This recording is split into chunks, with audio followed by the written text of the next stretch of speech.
The judge looked at me through her thin glasses, voice sharp as a blade. "Do you think you have the right to cut a lock just because you don't like a fence?" The entire courtroom went dead quiet. People leaning forward in their seats. I raised the deed in my hand, lifted my chin, and said, "No, Your Honor. I cut the lock because that fence was built on my land, and here's the only key." Marlene, the HOA president, dropped her pen. For the first time, she looked like she understood she was losing. But let me rewind. 6 months earlier, I wasn't standing in front of a judge. I was just a widowed dad trying to raise my daughter Sophie on a 3-acre ranch outside Cedar Springs, Texas. Life had already kicked me hard. Sarah, my wife, had died of cancer 2 years back, and it had been me and Sophie ever since. That little ranch was all we had left of her. It wasn't just dirt and wood fences. It was Sarah's family legacy. Every stone marker, every weathered post had stood there for over a century. She made me promise I'd keep it safe for Sophie no matter what. That morning, Sophie and I were repairing part of the old fence. She was laughing, playing with our golden retriever Ranger. Then, a white Mercedes rolled down our gravel drive. Out stepped a woman in a tailored suit with a pink clipboard and one of those contractor laser measurers. She smiled like she was selling me a used car and said, "Mr. Whelan, I'm Marlene Hutchkins, president of Willowbrook HOA." My stomach sank. I already knew I was in trouble. She pointed toward my fence, took a bunch of pictures with her phone, and said, "We've found discrepancies with your property line. We'll need to adjust boundaries for community safety." Her tone was sweet, but every word felt like a nail being driven into wood. I told her firmly, "Ma'am, I don't belong to your HOA. This land has been in my family for generations." She didn't argue. She just handed me an official-looking notice and walked off waving at Sophie like a politician on parade. Something in that wave chilled me more than her words. The next morning before dawn, I woke to the sound of drills and hammers. I looked out my window and froze. 5 men in hard hats were sinking iron posts into the ground around my house. Not near it. Not at the line. Around it. A 6-foot black iron fence like they were building a cage. I stumbled outside in a rage, shouting, "What the hell are you doing?" The crew leader showed me paperwork I couldn't even read, full of numbers and jargon, and said, "We're here on a work order, sir." Sophie ran out in her pajamas, clutching my leg, crying, "Daddy, why are they building a jail around our house?" That broke me.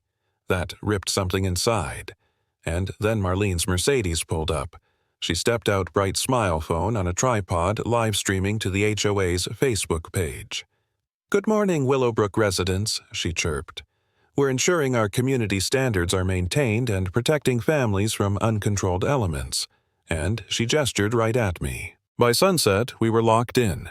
A massive industrial padlock on a shiny new gate. And Marlene had the nerve to hand me a bright yellow keychain with the HOA logo dangling a single key like it was charity. "Temporary access," she said sweetly. $50 a day until we resolve this boundary issue. $50 to leave my own home. I couldn't even answer. Rage and disbelief just choked me silent. I called the sheriff. He glanced at the paperwork and shrugged, "Civil matter, take it to court." The county land office told me 3 weeks. I sat at the kitchen table that night, Sophie asleep in my lap, staring at that damned fence. I felt Sarah's absence like a punch in the chest. I thought maybe Marlene was right. Maybe I was just clinging to old rocks and a broken promise. I caught myself whispering, maybe I should sell, just walk away. That's when my neighbor Ethel came over. 73, tough as nails, retired court clerk. She listened, shook her head, and said, "Marcus, honey, people who move this fast are hiding something. Don't wait for the county. Go look at the records yourself." She loaned me her car because she thought they might be watching mine. That woman was sharper than me, no question. At the courthouse, a young clerk, David Sanders, pulled up the files. He showed me the original deed from 1875, written in fading ink, and compared it with the HOA survey Marlene filed in 1998.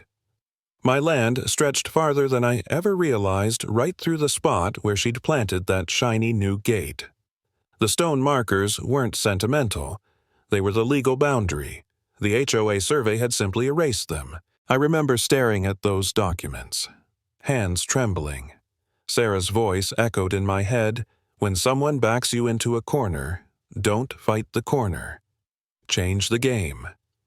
And right then, I saw my move. If Marlene wanted to play games with property, I'd play harder. I called Gary, a realtor I'd gone to high school with. "I need to buy a piece of land today," I told him. Tiny, 20 by 20, the little county-owned strip under that gate. He thought I was crazy.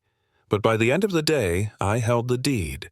For $2,400, I owned the dirt under Marlene's fortress, and with it, exclusive easement rights. In plain English, I controlled the gate. That afternoon, Marlene called, her sugar-sweet voice cracking.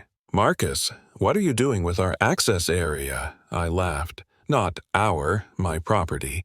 Just bought it. And I'll be managing the gate from now on." Silence. She hung up. That evening, I walked to the gate, cordless saw in hand.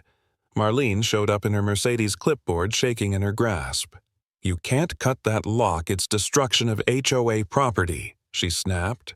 I held up the deed. "Wrong. This lock is on my land, which means it's mine to cut."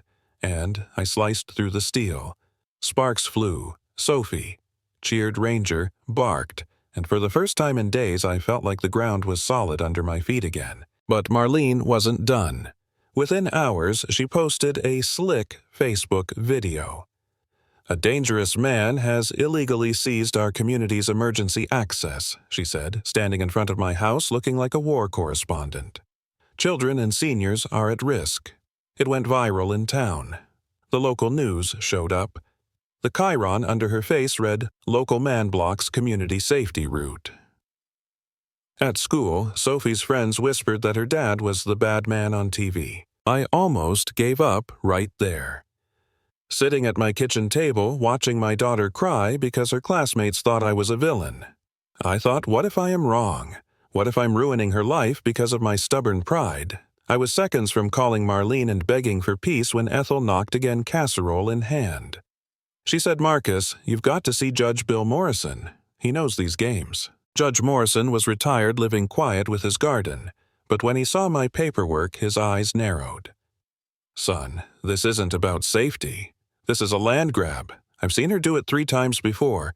She's tied to Pinnacle Development, and they need your ranch for a shopping center project." My jaw hit the floor. Suddenly, everything made sense. The rush, the lies, the circus, it wasn't personal. It was business. Big business. 10 days later, I was standing in court, Marlene across from me with an expensive lawyer, Raymond Grayson, smooth as silk. He painted me as unstable, aggressive, dangerous. Marlene dabbed her eyes with a tissue looking like Mother Teresa under fire. When it was my turn, I walked up with my 1875 deed in one hand and the fresh land purchase in the other. I laid them before the judge. "This fence wasn't around my property," I said, steady as I could. "It was on my property, including that gate, and now I own the ground it sits on." Then Marlene made her fatal mistake. She jumped up to object, knocking her purse over. Papers spilled everywhere. The judge told her to leave them. Among them, altered surveys emails marked "Finish before discovery, blatant evidence of fraud." Her face drained of color. I called Victor Stone, the crew leader, to testify. He explained how Marlene paid cash, demanded a 5 a.m. start, told them, "Don't ask questions." The courtroom fell silent. Then I handed over corporate filings linking her to Pinnacle Development. The judge's face grew darker with every page. Finally, she leaned forward. "Mrs. Hutchkins, are you a partner in Pinnacle?" Marlene's whisper yes was like a gunshot in that silent room. The gavel slammed.